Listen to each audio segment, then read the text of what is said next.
What's going on, guys? Hey, y'all, many of us, we need to keep our eye on IBRAHIM Traoore. Many of us need to keep our eyes on IBRAHIM Traoore, all right? That's the young leader over in Burkina Faso. That should be the talk of the town. Everybody and their mom need to focus on this whole situation here. Because as of right now, that is the perfect example of what great leadership can be and should be. People over profit. People over profit. Here in America, a lot of city officials, government, politicians, a lot of people in government, you know, the politicians, can learn what great leadership is by putting people, their people, over profit. Here in America, many of us been taught to be proud Americans. Home of the brave, land of the free. Be a proud American. Look at what America can do for you, or what you can do for America, right? Here's the thing. Imagine you're in your home, right? Someone come, break into your home, hold you hostage.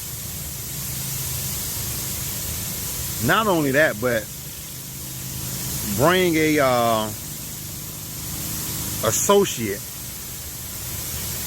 to help them take whatever they want from your home and do whatever they want to do in your home. Don't make sense, right? So yeah, guys, this is how the West was won. Got some European settlers to say, you know what, we're finna go over here to this land over here and set up shop. Get to the land is already inhabited, y'all. Hey, some got to give. You know, and so now when you think of the Native Americans, like, how often do you see Native Americans in America? Like, you got to go to certain parts, you know what I'm saying? Like, parts that was like, you know, okay, look, we'll give you this right here and let you stay over here, and then the rest is ours, you know what I'm saying? And then, I mean, like, how kind of you to bring a stolen people with you? Some will argue that, you know what, the blacks was already here in the country. You know, and it may have been some, because blacks is all, you know, on all four corners of the earth, are dark-skinned people, right? So some will argue that, you know, the blacks was already here. But trust and believe that transatlantic slave trade, oh, that was real. That's the real thing. So people were brought over to a foreign land, what we call now America, right? America, you know, depending on your accent, America, America, right? And so, again, we're told this is what we should be proud of. Steal the people, steal the land, and go set up shop. Now, who and what is a overseer?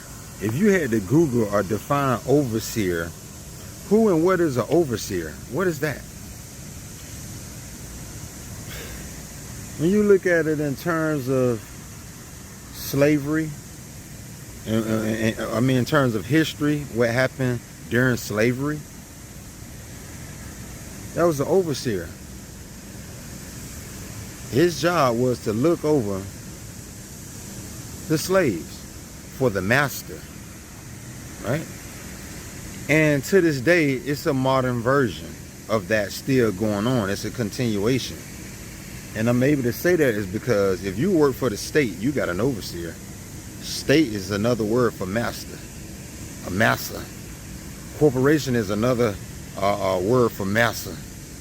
And most corporations, you have those supervisors or managers, which are the overseers, you know, for the boss, for the big man, right? The owner, the master, massa. And I'm saying that to say a lot of times when blacks congregate, get together, laugh, smile, and too many in one spot, the overseer come break that up. We don't know what they planning. We don't know what they doing. If you supposed to be out here picking cotton, why you in the hot sun up to sundown type stuff, certain plantations, then what you so happy about? What are you smiling about? You know what I mean? And so a lot of times their job and their actions were to break it up, right? We got to break that up. Same thing happened today, meaning when you look at a lot of the black cities and towns, such as many of you heard of the popular one, Greenwood, out in Tulsa, Oklahoma. That was one of the popular ones called the Black Wall Street. Also, you had Dreamland out in I want to say Little Rock, Arkansas, out in Arkansas. You had Idlewild, like up there in like Michigan. You had Rosewood. You had it's too many to name, right? You had I want to say Watts out in California. You had Harlem in New York. You had Auburn Avenue out in Atlanta, and it's too many to name, but quite a few black towns. And what happened is, if you notice in history, a lot of those towns were broken up. Urban development, the whole red line and all of that ties in to breaking it up. So of recent, when you look at Washington, D.C., that was given the name Chocolate City, at one point in time, right? When you look at ATL, which was given the title Black Hollywood of the South, right? Those two cities, Washington, D.C. and Atlanta, has the highest turnover rate, meaning black neighborhoods to white neighborhoods, through gentrification. In other words, break that up, right?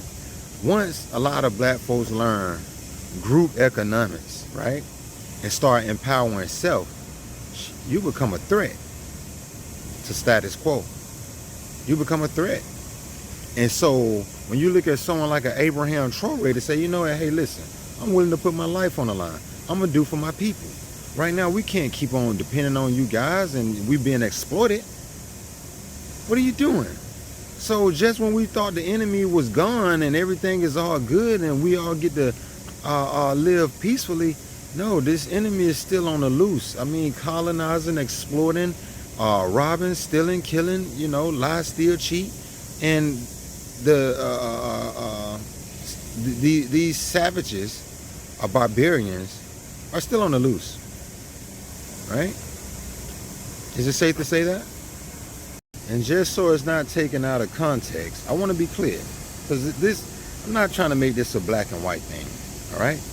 This is a good versus evil, all right? Righteous versus non-righteous, right? And so you have good on both sides. But in the case of these bullies that's disguised, these are the ones we must focus on and pay close attention to, right? Because you have a lot of people that are in favor of what IBRAHIM Traoore is doing and what he's standing up for. Hey, man, don't let your people be exploited. You have the right to stand up. And it's okay to put people over profit, right? And on the other end, you got these savages saying, no, we want your resources. Even if that means you and your people are poor for the rest of your days, we need and want your resources, and we would go to whatever extent to get your resources, even if that means to unalive you. We want to, again, lie, steal, and cheat. So again, we're not making this no hate video, because this is not what this is, all right? This video is exposing the bad guys. Now, who are the bad guys? Who are the ones in power to lie and to try to discredit this great leader who wants to help his people and help his country and to be an example for not just his country, but better yet, the world? Why is it cool that most politicians and great leaders have to lie, steal, and cheat? Lie, steal, and cheat. Why? Why is that the it thing? falls up under greed. One of the 7 deadliest sins. Greed. Right? Egotistical. Me, myself, and I. I'm looking out for me. And maybe a selected few who I feel I can get a return off of. Selfishness. Yeah, so back to this whole Washington, D.C., Chocolate City, ATL, Black Hollywood. Hey, break it up. Break it up. That's always been the case. Dreamland, Tulsa, Oklahoma, Idlewild. Look at every black community. Like, come on, let's just think about it. Like, make it make sense, right? Settlers going to steal a land and its people. But then the people that they brought with them that they stole, right? And took out of their doggone homeland and brought to this foreign land. Why is it we gonna go and steal a country and then let you guys become more powerful than us? Like, come on, man. When have the powerful ever surrendered to the powerless? I don't get tired of saying that. Because again, like I say, we got to break that mindset, because at this point, the information and the knowledge is out there. So it's a mindset at this point, you know. So when I see Chocolate City and Black Hollywood being broken up, you know, through gentrification, I mean, I already understand the plot. You know what I'm saying? I already, you know, I get what they're doing. You know what I mean? And, you know, the powers that be. Because like I say, you would be surprised how many of the whites are oblivious to what's going on. Like, you know, like they haven't been taught the proper history neither. And then like, if you don't go and research and find out for yourself, then you just don't know, and you just fall up on the ignorant, just like, you know, a lot of folks, right? So anyway, like I was saying, you know, think about the power and what could happen in Chocolate City and Black Hollywood ATL, right? You sitting back, like, take Atlanta for an example, right? #1 in America when it comes to black entrepreneurs, meaning black businesses, right? Black business owners. Atlanta is #1 in the country of black-owned businesses. If black folks are patronizing these black businesses and the money is recycling back into the community, not only do they create more jobs and allow for us to build more businesses, but what happens is we then learn the power of group economics. Group economics. So we can then be respected, and if not have a seat at the table, create our own table. We create our own table, right? So, you know, to keep from that happening, hey, look, break it up. Break it up, right? And so now they, oh, man, you know, you break the spirit of the people. You break the spirit of the people. It's like that gorilla I was telling you about and that elephant I was telling you about. You put that gorilla in a cage for so long, you break his spirit to the point you open the door. He don't know what to do, don't know. He don't even know he's free. The same thing go for the elephant. You tie him down, you know, since a baby. You tie him down and he tried to get away, Eventually you break his spirit to the point when you take that rope or you take that leash off, he or she convinced they can't go nowhere. You broke them. You broke them. But yeah, that's how you exploit a people. And it's no different from what's happening in Africa. Keep them destabilized. We don't need them waking up. We don't need them waking up. This is the last wild continent of 7. All right? This is the world richest continent. All of the spices, the resources, the gold, the diamonds, the minerals, they have everything. We don't need them to know what they have, because then they can become the power force of the world. Same thing with the blacks over in America. We don't need them coming together, you know, with their inventions, being creative. We don't need them. No, we need to keep them dependent on us so we control the narrative, right?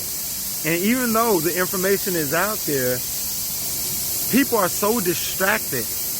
They don't even care. Like, their spirit is broken already. There's no hope. If you go and talk to them, say, hey, look, let's join the Black Achievement Fund. Let's get together and let's all like tax ourselves $9 a month and let's build together. They don't trust one another. They are distracted with their day-to-day jobs, their their occupations, the entertainment, the drama of the world, anything that's toxic. And this is the mindset, and this is what happens. So when you talk the way I'm talking, people look at you crazy, like it's not going to happen, because their spirit is already broken. It's broke.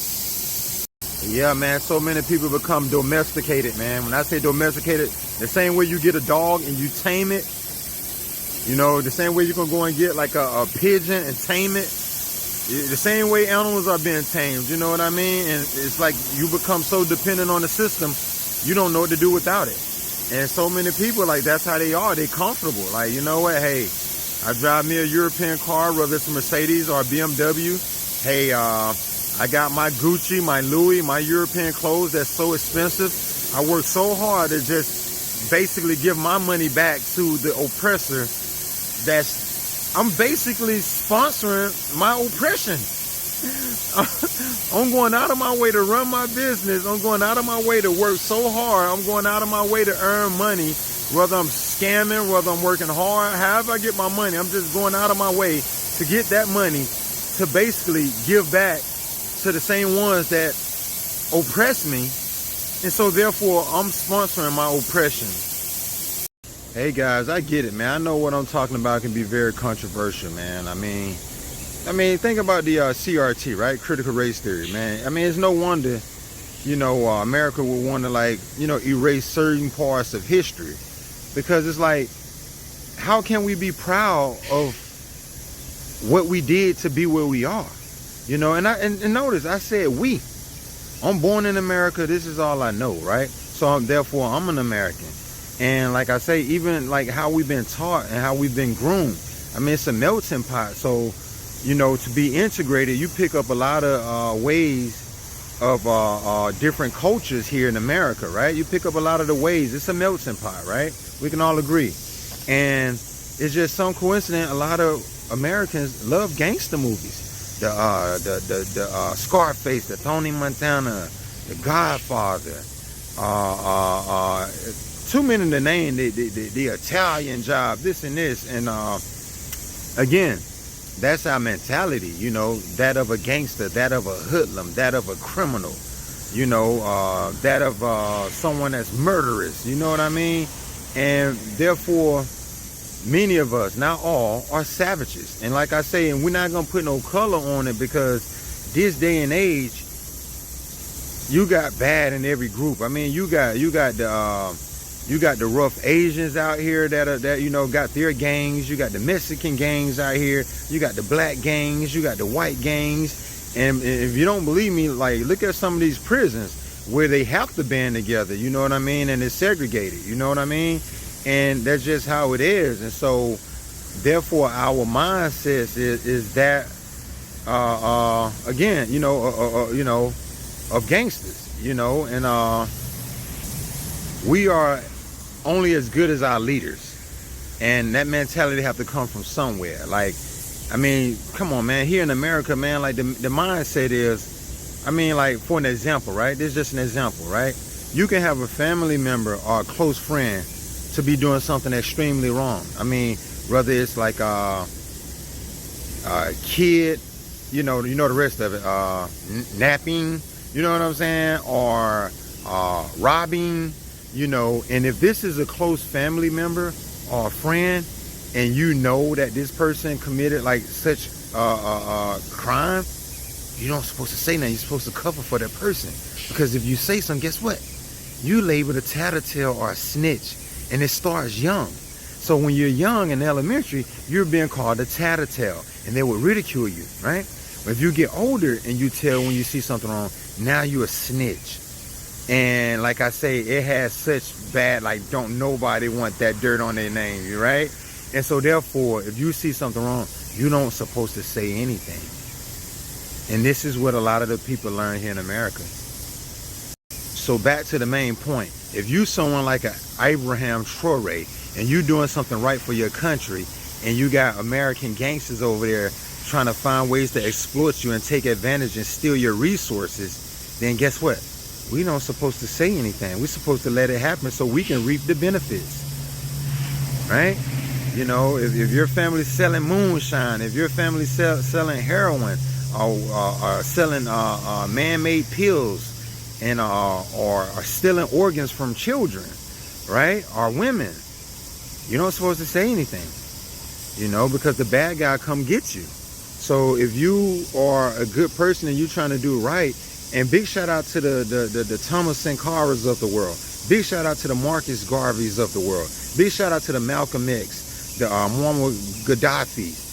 Just, it's too many great leaders. Patrice Lumumba, it's too many great. I'll be here all day. I'll be here all day naming all of the great leaders. But shout out to all of those guys who decided to stand up and say, you know what, we're going to take a stand. Stand for something or fall for nothing. You know, because right now we can't continue. Hold on, let me get some better lighting, guys. Hold on. There we go. But yeah, these great leaders are the ones whose spirit is not broken. You know, the ones who say, you know what, I'll take the stand. I'll put my life on the line. I'm not going to make it out of life alive.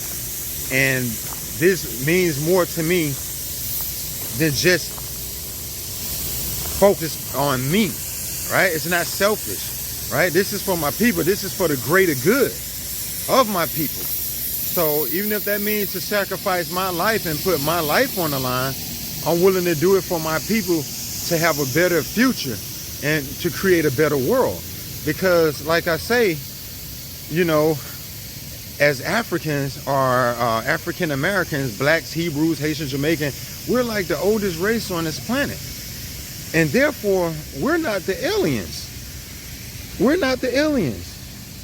We the indigenous. We've been here longer than any other race. So therefore, our planet been hijacked, right? It's one thing to say our country, our state. Oh no, our planet has been hijacked. This is disease stricken at this point, and we have to fight to get it back. I mean, even down to the pollutions, down to the poisons. Hey man, this video being entirely too long, man. If I just had to give you the rundown on what's really going on. Like, this is deep, but so many people are distracted, and like I say, their spirit are broken. You know, that back to our leaders, the ones that decide to take a stand and say, you know what, it's not just about me, it's bigger than that, and I have a part to play. Hey guys, last but not least, man, just a friendly reminder, man, group economics is very important. Right now, majority of the countries in South America have been colonized. Majority of the countries over in the motherland, which is Africa, has been colonized, and a lot of black and brown people are being exploited, right? And you know, again, right now, IBRAHIM Traoore represent hope, right? He represent that bright idea. That's another thing when it comes to the religion we've been taught. It's one thing to have a corrupt government. It's one thing to have a broken school system. But then how can we trust that we've been given the right religion? And anytime you talk about such controversial topics and these subjects, then of course they tend to fall on deaf ears, because no one wants to feel bamboozled. No one wants to feel played, right? So if you've been believing in a certain religion your whole life and you never questioned it and you just followed because the people prior to you and your family have done it, then of course you don't want to be told anything different, because then, you know, you'll feel like the fool. But I say this to say, that's one of the things that I disagree with religion on, meaning how it contains the minds of the people. And when I say contain, meaning it's imprisoned the mind of the people to think that, hey, obey the master, turn the other cheek, and one day salvation will come. You just told the people to do nothing. You just told them to do nothing. And now you got a gang of people waiting for someone to come out of the sky and save them, instead of getting up off of their backside, putting in the work. Now they feel powerless, like, okay, I can't do anything. I don't have a part to play. And they're sitting back waiting on someone to come save them. This is what Western world religion have done to the minds of a lot of my people and just people in general. Book of Hosea chapter 4 verse 6. My people suffer from lack of knowledge. Big shout out to IBRAHIM Traoore. Like I say, may God be with him. May we all support him in a positive light. Keep our eye on the situation. That way, I mean, again, if you overleading your country and people going out of their way to try to unalive you, it says a lot. So like I said, we need to keep our eye on who's being sponsored, who's infiltrating, and who's trying to take out one of the our modern day time great leaders, our modern time great leader. It's been prophesied about my race, about the next Messiah. So people looking up in the sky waiting for the sky to open up, I want to say keep your eye on who God is working through. All right, we are vessels. In the same way our vessel can be possessed to do evil, it can also do good and do great things. So may God be with IBRAHIM Traoore, and like I say, set the example for the world, not just your country.